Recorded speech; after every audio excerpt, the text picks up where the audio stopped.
یہ بھی ذہن کے اندر رکھ لیجئے کہ زکوٰۃ جس مستحق کو دے رہے ہیں بلا عوض دینی چاہیے. کسی کام کے معاوضے یا اجرت یا تنخواہ کے اندر زکوٰۃ دینی جائز نہیں ہے.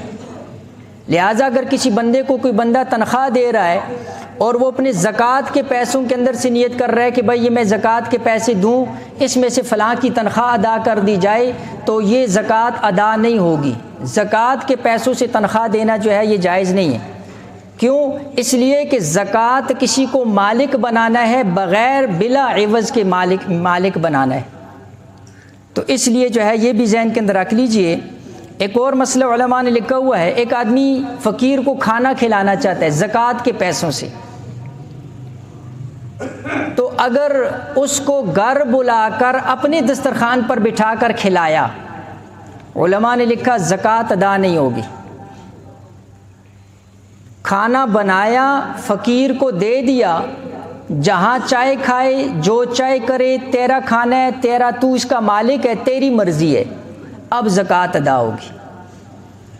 مالک بنانا اس کو شرط ہے. اپنے گھر اپنے دسترخوان کے اوپر بٹھا کر اس کو کھلائیں گے تو علماء نے لکھا اس کے اندر ملکیت تام نہیں ہوتی ہے، اس کے اوپر جو ہے اس کا قبضہ نہیں آتا ہے، اس وجہ سے جو ہے وہ زکوٰۃ بھی ادا نہیں ہوگی.